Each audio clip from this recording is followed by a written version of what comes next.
El pensar que no hay futuro, el pensar que el mundo se va a acabar, es una constante. Que todo es en vano y el mundo va a morir, decía una canción por ahí. Y esto ha afectado a millones de personas, como decía yo antes, a través de los siglos. El creer, el asumir que no hay nada que hacer, ha afectado a millones de personas. Y volviendo al tema religioso, en donde se cree que el fin es inminente, que el fin viene ahora, y que es inminente, también ha afectado a las personas de un modo mucho más que cierta angustia en la cama al momento de dormir. Es mucho más que un problema de almohada. Es mucho más que una visión pesimista al mirar la puesta de sol o la lluvia. No, esto afecta y puede afectar las vidas de las personas. Lo vemos, por ejemplo, con todas las personas que piensan en teorías de conspiración, con gente que cree que todo esto ya se va a acabar. Es algo que ha ocurrido a través de la historia. Y estos ejemplos de gente que piensa que todo se va a acabar son recurrentes en la historia.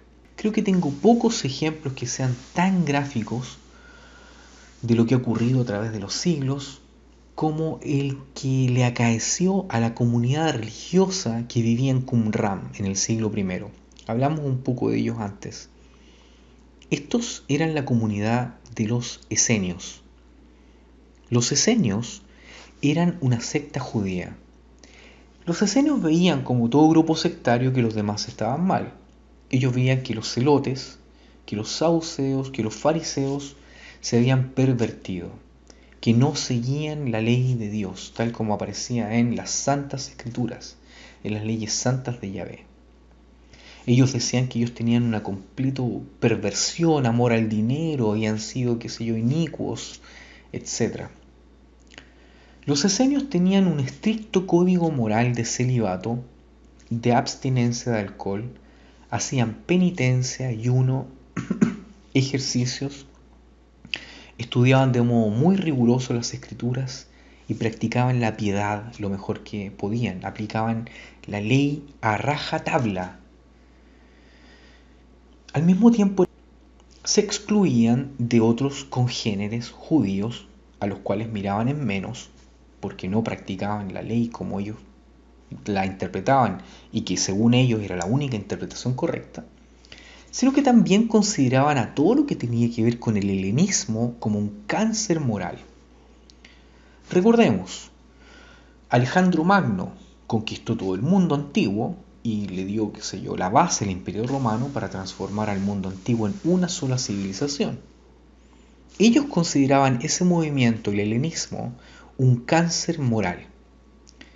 Y pensaban que los judíos que se sometían a Roma o a la cultura greco-romana eran traidores a la pureza que se exigía para el pueblo de Dios. Ellos no tenían nada ni querían tener nada que ver con nada que no fuera judío. Entonces se apartaban de modo extremo de las urbes. Y para poder ingresar a este grupo había que ir a buscarlo en los lugares alejados. Ellos ahí eran no suficientes, tenían su agua, tenían sus cultivos, animales, todo por supuesto normado con las normas de la Torá, tal como aparecía ahí en la Biblia. Y había esta separación tal que hacía que muchas personas idealistas que también veían que llegaba el fin pronto deseaban ingresar a este grupo. Pero no era solamente un deseo de llegar a ingresar al grupo, es decir, yo quiero ser esenio y bastaba, no. Había que seguir una serie de pruebas. Era como una especie de postulación, por decirlo así. No era cualquiera el que entraba, se le hacían pruebas. Estas personas tenían que soportar, qué sé yo, varios días en tal igual condición. Hoy día tenemos escritos que hablan y explican acerca de los esenios, usted los puede leer online. Los esenios eran asiduos lectores de la Torá y de los profetas, pero especialmente de los profetas apocalípticos, porque ellos eran un movimiento eminentemente apocalipticista. Ellos tenían en alta estima el libro de Daniel, el libro de Enoch. Ellos sabían de memoria el tema del Hijo del Hombre y también hablaban de la cosa abominable, la cosa repugnante que causa desolación, tal como aparece en el libro de Enoch y en el libro de Daniel.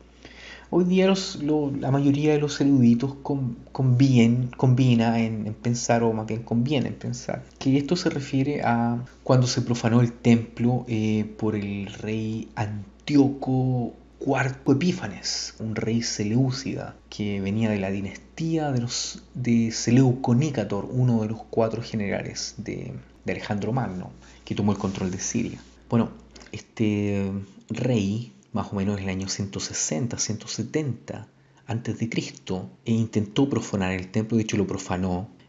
Puso una estatua de Zeus en el templo y se sacrificaron cerdos, que era como mentarle la madre a los judíos. Era peor todavía, era mentarle a Dios, básicamente. Entonces, ellos pensaban, los esenios, estamos hablando 160 años después de ese evento, pensaban de que el Hijo del Hombre pronto iba a venir a destruir a ¿quiénes? A los romanos. Y veían en cada evento trágico una muestra, una demostración de que el Hijo del Hombre aparecería para destruir al Imperio Romano. Cuando empezaron los problemas sociales en Israel, en Palestina, en Judea, especialmente en Judea, en Jerusalén, ellos empezaron también a pensar que este ambiente enrarecido significaba el tiempo del fin. De tal modo que cuando Cestio Galo invadió Judea, ellos vieron en esta acción el cumplimiento de profecías divinas relativas al tiempo del fin. Cuando los judíos destruyeron a una de las legiones que estaba apostada allí, de forma muy traidora, cuando los romanos, se fueron porque los judíos tomaron el control y Cestio Galo se retiró, esto dio paso a una algarabía nacional. Se exacerbó el nacionalismo judío. Los judíos hasta acuñaron monedas propias, pensando ellos de que ellos se habían liberado de Roma. Por fin somos libres. Hemos terminado la esclavitud a los romanos. Bueno, los esenios no pensaron así. Pensaron que algo venía. Dejaron sus sitios en el desierto donde estaban y se dirigieron en caravanas a Jerusalén. ¿Para qué? Para esperar la llegada del Hijo del Hombre. El Hijo del Hombre que iba a destruir a los romanos. Pero en vez del mítico Hijo del Hombre, el que llegó fue el general Tito, que con el tiempo llegó a ser emperador. El Senado le dirigió un arco que aún se puede ver en Roma. ¿Por qué? Porque sitió, tomó y destruyó Jerusalén en el año 70 con todos los habitantes que había en ella. Si no los mató, los hizo esclavos. Mató a todas las personas que habían adentro, incluidos los esenios, que desaparecieron de la historia.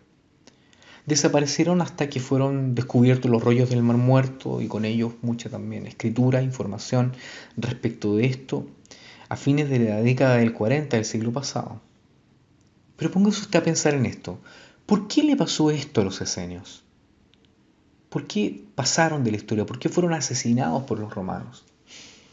Bueno, les pasó porque ellos creían que el fin era inminente y tomaron acciones respecto de esa idea. Ellos veían en cada en cada acción veían un cumplimiento de estas profecías, mostraban y quizás pensaban que todo indicaba que el fin estaba a las puertas, que era inminente, que tenían que ellos esperar en forma pulcra y santa al Hijo del Hombre. ¿Y qué pasó? Fueron asesinados por los romanos. Este tipo de muerte o sacrificio, debido a que viene el fin, se repite en la historia del cristianismo, desde estos orígenes hasta nuestros días. Ahora, la idea seglar del declive, que ya habíamos visto, se suma entonces a este pensar religioso. Y cuando se suman estas dos cosas, la suma hace que esto sea nefasto. La idea de la catástrofe y de lo inevitable del fin del mundo es una idea que se exacerba en todos los cultos y sectas milenaristas.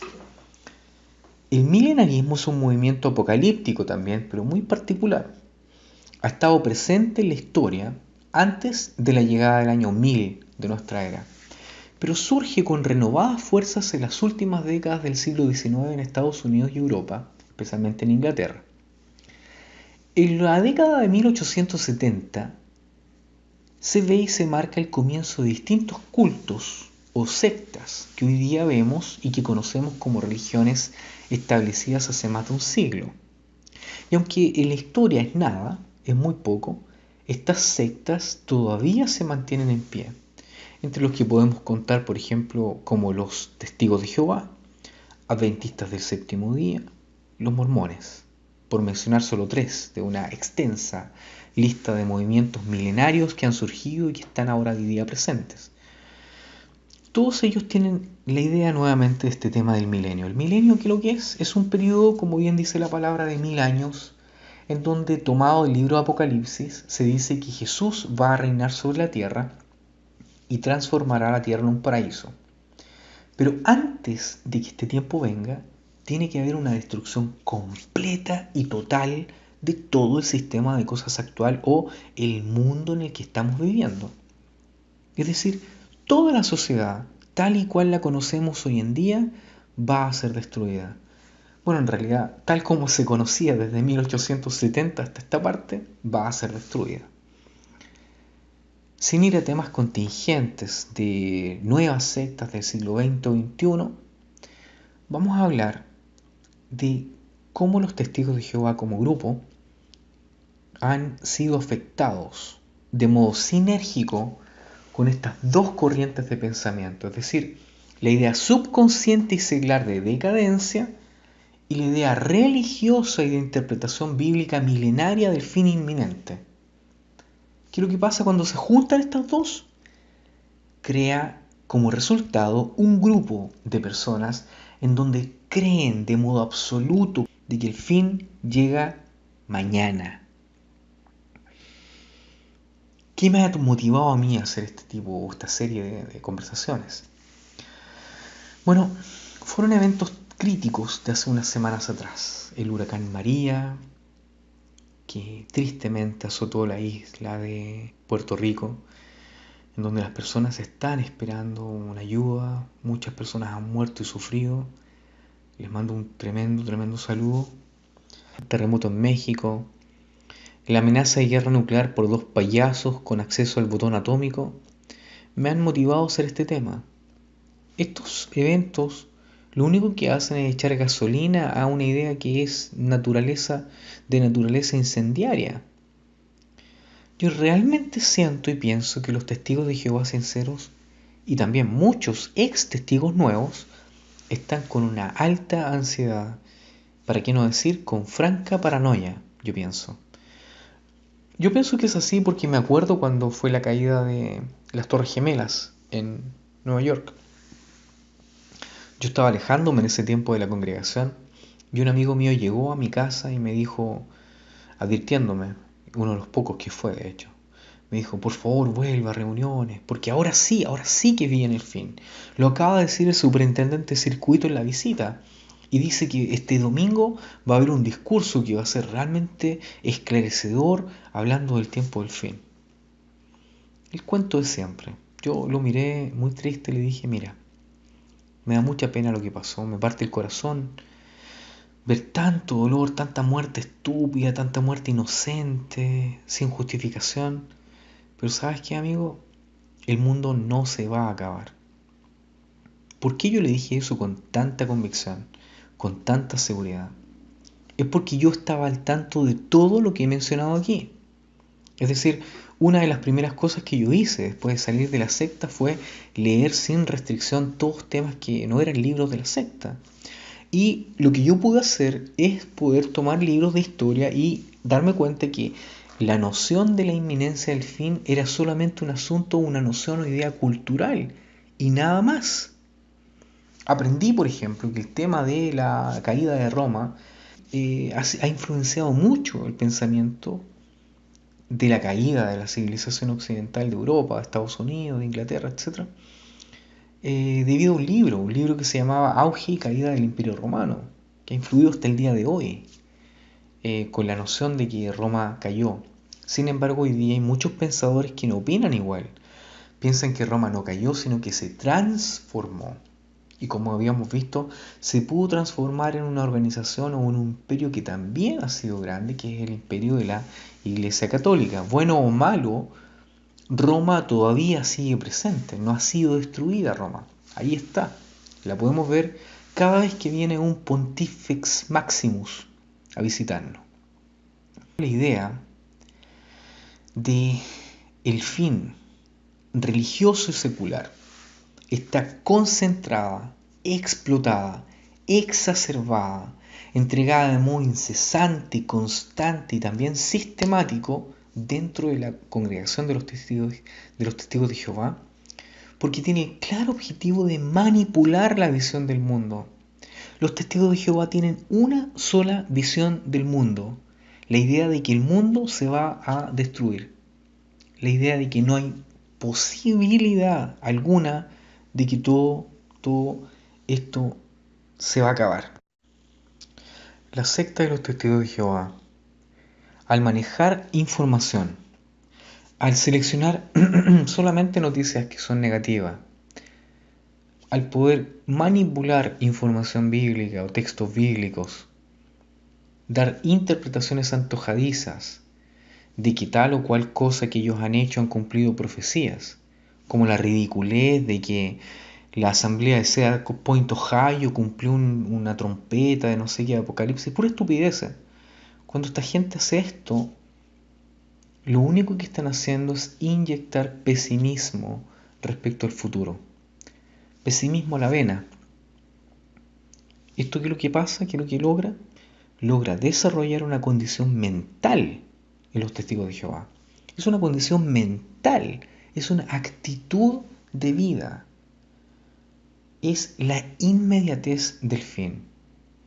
Los testigos de Jehová piensan en el fin. Son fin pensantes. Esta inmediatez del fin hace que los testigos de Jehová sean individuos inmediatos. Los testigos de Jehová sinceros no pueden proyectarse al futuro porque no tienen la habilidad, no tienen ninguna herramienta para proyectarse al futuro. Los testigos de Jehová hay algunos que no se pueden proyectar ni siquiera en lapsos de 2 semanas hacia el futuro. Porque dicen ellos, bueno, ¿qué pasa si viene el fin? De tal modo de que ellos, ¿qué es lo que hacen? No hacen nada con su vida. Yo conozco una mujer, por ejemplo, que le iban a operar la rodilla, no se operó la rodilla y quedó coja para el resto de su vida porque no iba a predicar los últimos meses que llegaban antes de que llegara el fin. En la década del 70 del siglo pasado. Ahora una vieja coja. ¿Le extraña entonces a usted con esta inmediatez del fin, de que ahora viene el fin, de que ahora viene el fin, de que ahora sí, de que ahora sí? Oh, esta próxima asamblea habla del fin, el fin. ¿Usted le extraña entonces que los testigos de Jehová no sientan ningún tipo de preocupación por el futuro de sus vidas aquí en la tierra, ahora tal? No. Ellos piensan en el nuevo mundo, ellos piensan que van a desarrollar sus carreras en el nuevo mundo, que su futuro está en el nuevo mundo, es decir, después de que venga el escatón. Viene el escatón, el fin, queda todo malo y todo lo demás, se destruye todo, llega Cristo con su reino que se viene esperando de más de 200 años antes de que Cristo llegara a la tierra, el Hijo del Hombre, y ahí ellos van a tener sus cosas. Ahí ellos van a poder preocuparse de sus vidas, su carrera, su salud, sus estudios o de su vejez. ¿Le extraña a usted que los testigos de Jehová entonces den todo por la secta? ¿Que rechacen a su familia si ésta se vuelve en contra de la secta? ¿Que incluso estén dispuestos a hacer que sus hijos mueran o que encaren una muerte dolorosa y terrible del desangrado por fe en un futuro en donde habrá lo que ellos llaman la vida que realmente lo es? Los testigos de Jehová no son capaces de proyectar, pues viven para el día de hoy, viven para el presente. Se les ha enseñado a vivir como si el fin fuera mañana. Y de eso es lo que vamos a tratar y analizar en el próximo video. Vamos a hablar de dónde surge, cómo ellos manipulan. Vamos incluso a analizar palabra por palabra el último de los discursos del último cuento que ellos tienen, que es la asamblea de distrito o regional, como le dicen ahora, no se rinda. Espero que esto haya servido como introducción para hablar cómo los testigos de Jehová se han transformado en una fuerza nociva, una fuerza psicológicamente nociva en los últimos tiempos, pero no por actos violentos, ni porque vayan a golpear a alguien, sino porque lentamente ellos drenan el anhelo de superación, el deseo de progreso, el íntimo deseo de lograr ser algo mejor y todo esfuerzo por hacer de este mundo un lugar mejor en el cual vivir. Los testigos de Jehová, de hecho, son personas que pasan por la vida sin ningún tipo de impacto. Es la gente más intrascendente que existe en el mundo. Por eso es que estamos hablando de cómo esta secta realmente transforma a la gente en gente inútil. Eso es lo que vamos a analizar. Vamos a ver cómo ellos han manipulado la vida de millones de personas en todo país y toda lengua. Y espero que esta sea una buena introducción para meternos a tema. Muchas gracias.